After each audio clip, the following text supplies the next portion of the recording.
sétimo ano, tudo bem com vocês? Hoje teremos mais uma aula de redação e nós vamos estudar sobre o texto expositivo em livro didático. Para isso, nós vamos precisar ler e interpretar um texto. O título do texto é Vários Brasis dentro do Brasil. Este texto está no livro de língua portuguesa, na página 198. Então, peguem o livro, porque nós vamos começar. Antes de começar a ler, o texto que você vai ler agora faz parte do livro Geografia Contextualizada, sétimo ano. Ele foi escrito pelo professor Francisco Linhares, que, além de ser um estudioso da geografia, possui grande experiência em sala de aula. Esses atributos o ajudaram muito a atingir uma das maiores qualidades do texto expositivo, a clareza na exposição das informações, principalmente quando ele é produzido para compor um livro didático. Vários Brasis dentro do Brasil. A imensa extensão territorial do Brasil permite a existência de uma grande diversidade natural, paisagens e social entre suas regiões. No aspecto físico-natural, encontramos aqui diversos tipos de clima, relevo, solo e vegetação. Essa diversidade pode ser observada, por exemplo, quando falta chuva no Nordeste e chove todos os dias na região Norte, quando o frio gera neve no Sul, nos meses de inverno, e o calor no Nordeste e no Norte é sempre intenso. Ou mesmo quanto à vegetação, que no Norte é exuberante, enquanto a de boa parte do Nordeste parece morta, ainda que, para surpresa de muitos, seja muito rica. Enfim, são inúmeros os casos desse tipo de diversidade. Somadas a essas diferenças naturais, as desigualdades sociais resultantes de nossa formação ao longo da história caracterizam nosso país e nos permite dizer que, dentro do Brasil, podemos encontrar vários Brasis. Isso pode ser constatado, por exemplo, através de dados da Pesquisa Nacional por Amostra de Domicílios, PNAD, realizada anualmente pelo Instituto Brasileiro de Geografia e Estatística, IBGE, em uma amostra de domicílios brasileiros. A PNAD investiga diversas características socioeconômicas da sociedade: população, educação, trabalho, rendimento, habitação, previdência social, migração, fecundidade, nupcialidade, saúde, nutrição, etc., para suprir as necessidades de informação sobre o perfil do Brasil, considerando diversos aspectos. A pesquisa é feita em todas as regiões do país, incluindo as áreas rurais de Rondônia, do Acre, do Amazonas, de Roraima, do Pará e do Amapá.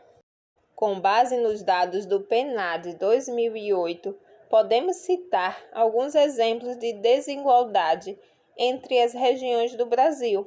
Quanto à estrutura etária, a região Norte apresentou maior concentração de jovens, ao contrário das regiões Sul e Sudeste, onde se concentraram os mais velhos.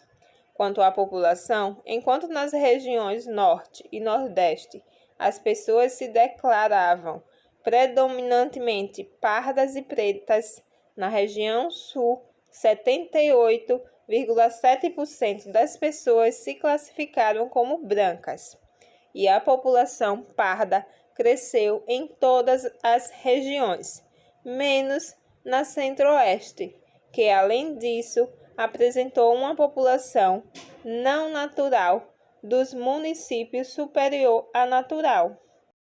Isto é, 54,2% das pessoas dessa região não haviam nascido no município de moradia.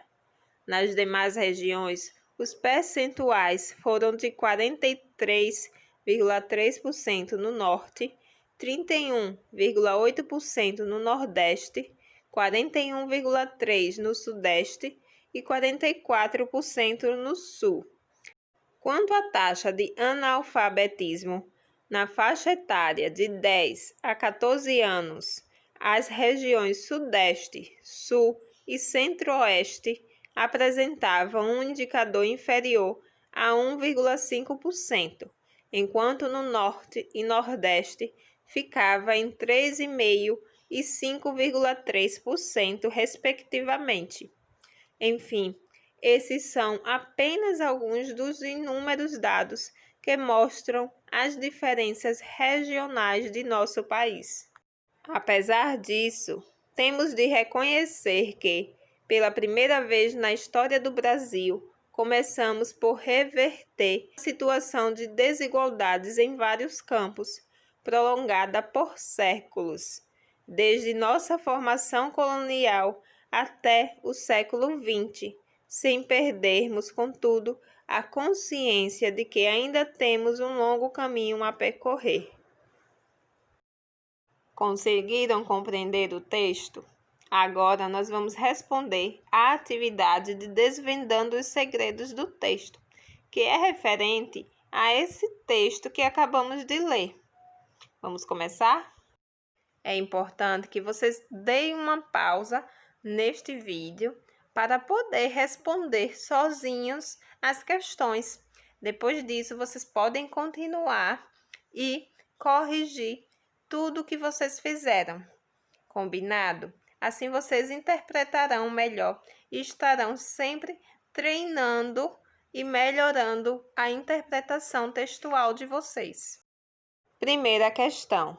O texto expositivo produzido para os livros didáticos deve ser organizado em torno de um tema principal, ao qual se ligam temas secundários. A articulação entre esses temas deve ser feita de maneira clara e didática, a fim de se alcançar o objetivo principal do texto. Letra A. Qual é o tema principal do texto? O tema principal do texto é a grande diversidade natural e social existente no Brasil. Letra B. Indique alguns temas secundários abordados pelo autor. Podemos encontrar no texto outros temas como a diversidade climática e de vegetação, desigualdade social entre as regiões, migração entre regiões, analfabetismo, etc. Letra C. Qual é o objetivo principal do texto expositivo em livro didático?